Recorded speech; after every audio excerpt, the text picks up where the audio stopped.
Breaking developments involving North Korea. Tonight, they have launched an intercontinental ballistic missile, and this evening, experts now saying that this missile went higher and further than before. Could this kind of missile now reach cities on the East Coast, possibly New York or D.C.? The North Korean missile traveled farther than any missile they have ever launched. The ICBM airborne for close to 45 minutes before splashing down in the Sea of Japan. It looks like this thing can go about 10,000 kilometers. That means from North Korea they could hit most of the United States, so they finally done it. Meaning not just Hawaii, where they are already putting out safety warnings, but Seattle, Los Angeles, and possibly even Washington, D.C. and New York. Like the missile launched on July 4th, this ICBM was blasted straight into space.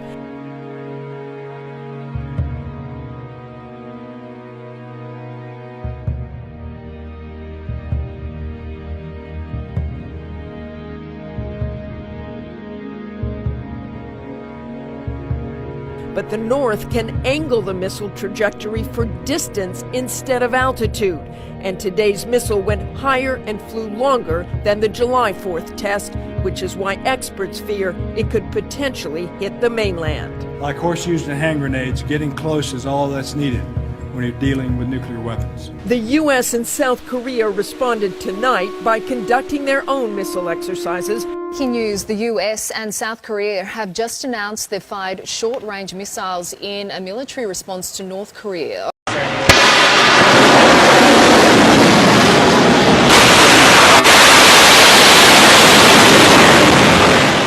The amount of time this missile was in the air, the distance, as you point out, really concerned those watching closely today. But we still know that North Korea's main goal here is trying to get a nuclear weapon on top of one of those missiles. That's right, David. And while it was thought that technology would be years away, the Washington Post is reporting that U.S. officials have concluded in a confidential assessment that North Korea could have a nuclear-capable ICBM by as early as next year. President Trump, as you know, David, has said he will not let that happen.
never forget that Americans and Koreans bravely fought and died together for a free Korea. To the Korean and American veterans of that war, we are eternally grateful for your service and for your sacrifice. More than 6 decades after our partnership was forged in the fires of war, the alliance between the United States and South Korea is a cornerstone of peace and security in a very, very dangerous part of the world.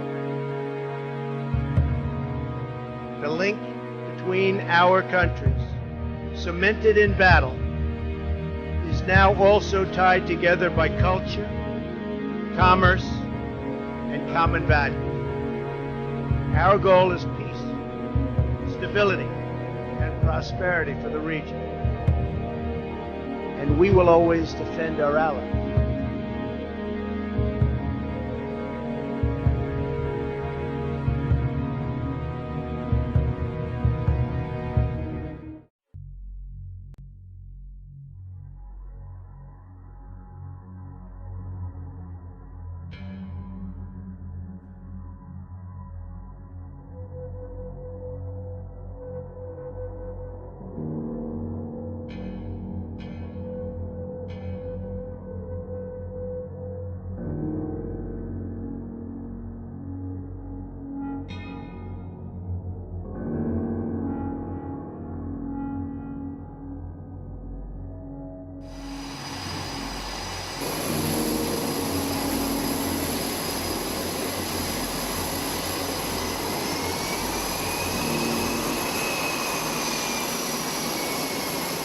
Meanwhile, as you noted, Shannon, new reports that China is beefing up its border with North Korea just in case of any trouble.